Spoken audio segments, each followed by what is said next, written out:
What up, YouTube? So today is going to be part 3 of the K20z1 versus K20a2, and today we're going to be talking about performance mods. So the last 2 videos pretty much comparing them and showing you what you need to do to go stock if you have an illegal swap. Now we're going to do if you're pretty much stock and you want to go modified. So pretty much after this car gets its sticker, we're going to be throwing pretty much headers, probably an RBC manifold, throttle body, putting some bigger piping on here. I would recommend 3-inch if you don't mind it being a little loud, 2.5-inch if you want to keep it sort of quiet and unnoticeable.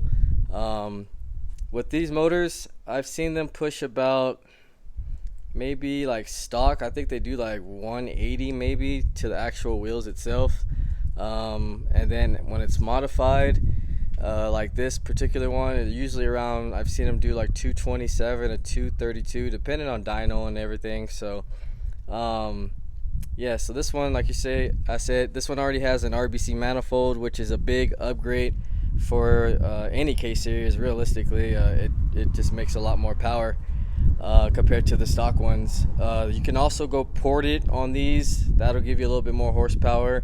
You can go with the RRC manifold. Pretty much RRC parts is like the top of the line K20 Type R, which is the FD2 Type R from Japan. They didn't come out in America, so you could throw the RRC manifold on here. You do have to clip it. As you can see, this has all been shaved off since the water port is actually on the head. On the RBCs, it's actually complete, so the water port is actually on the manifold itself. As far as injectors, I would recommend maybe running some RDX injectors. Those are a little bigger than these 310s. I believe RDX is 440s or something, or maybe 410s. Anyways, they come off the turbo model K23. I would probably most likely gonna have to run a fuel pressure regulator system, since it'll be going back to the stock gas tank. There's so many different headers. You don't have to get rammed. These are pretty much just long tube pushed up for clearance. So any 4221 header would be good as far as running that. You want to run definitely a cold air intake setup instead of the short ram. These kind of collect more heat since it's connected to the actual to the back where the headers are. So yeah. Now, as far as comparing both of these motors, their blocks, like I was saying before, are pretty much the same. These are 11.0 blocks. You can do a higher compression rod and high compression with the rod. I'd go with like a scat rod or Crower or something if you wanted to go built. As far as the head and cam package, you can do, I would recommend going with Drag Cartel, the 2.2s. Those are really good for street use. If you're trying to make a little bit more power than like 270, you could probably go with like the 3.2s or the 4s.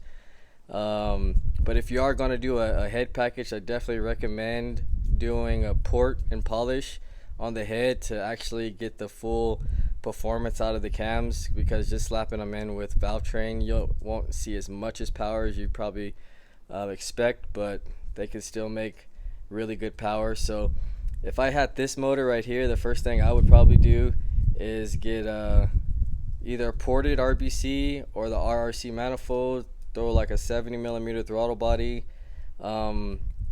With these cams, I would drop a K24 TSX 06 to 08 cam in here. Those are pretty much kind of like a stage 1 drop-in from comparison that I've been hearing. Definitely drop the LSD like this car has, upgraded for sure, because even though they do have a lot of power, I mean, putting it all on one leg, it's just not going to get you out the hole as fast as a LSD.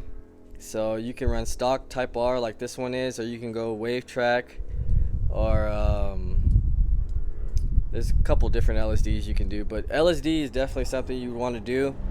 If you want to be all motor and you want quicker gear ratio, I'd probably go with like a 5.0 final drive, which is what the Type R's come with. Pretty much anything Type R is really good. Even if you wanted to keep a stock build, you can do the FD2 Type R pistons. Those are 11.7. which is the highest stock you can get for a K20.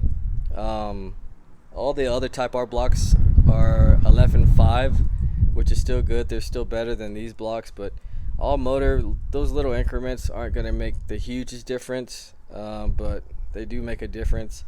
As far as oil pump, these stock Type S oil pumps are good. Some people can go with the S2000 oil pump ported, or you can go with the RRC, which is a little bit better gearing. You might see like 2 to 3 horsepower with that. Like I said, definitely throw headers on here, take off the cat, and throw at least 2.5 to 3 inch piping on here, and you can make some serious power. Like I said, with this motor around a little bit less, unless you actually do the cam, the Z1 is always going to be stronger. You can actually throw the Z1 cam in here and it'll pretty much be the same. Other than that, I mean, these motors are actually really strong how they are, with just bolt-ons. So like I said, if you wanted to go build, if you wanted to hit like 270 and up, you're definitely going to need a cam, at least a 2.2 with a port and polish, ported manifold, flow out the headers, and definitely tune on Honda or K-tuner. Now Honda is around like $900 right now, and you have to have the ECU. K-tuner is around, I believe, $450 to $500, maybe $550 with the Bluetooth if you get all that.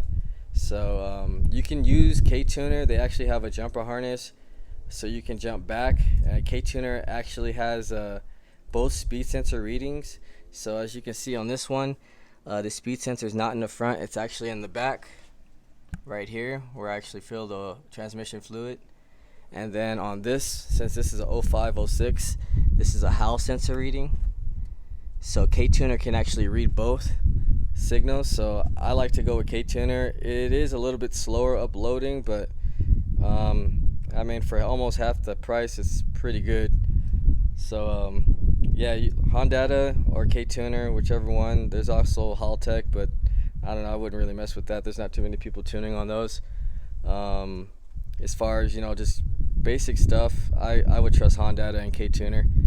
As far as this motor, if I had to do anything, like I said, I'd probably upgrade the throttle body, get rid of this, port the manifold, since it's already an RBC, and throw a head package with ported head and cam. So after all that, with this setup, and I'd actually throw an LSD2 on here as well, because this is a one-legger. Once this thing's all ready, I'm waiting for a new fuel pump.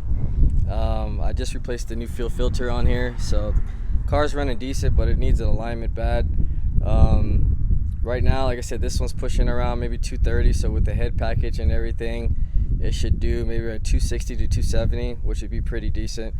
Probably doing that later on in the year maybe, but pretty much just trying to get it running and see how it runs at the track, just like how it is, which should be pretty fast. So probably do some RDX injectors as well, and just clean it up a little bit more. There's still a lot of things I still want to do to this car, but really just get it back running how it was when we first did the swap. Other than that, yeah, that's pretty much it, guys. If you guys have any more questions on any of these motors, or you guys want me to do the Z3 or K24, I can do those comparisons as well. Because like I said, the K20z1 is pretty much a K20, but its body and how can I say, the housing is more K24ish. So I can go over that, maybe explain that later. But other than that, if you guys have any comments or questions, just hit me up. If you haven't, like, share, subscribe, comment. Let me know what you guys think. I'll see you guys on the next video.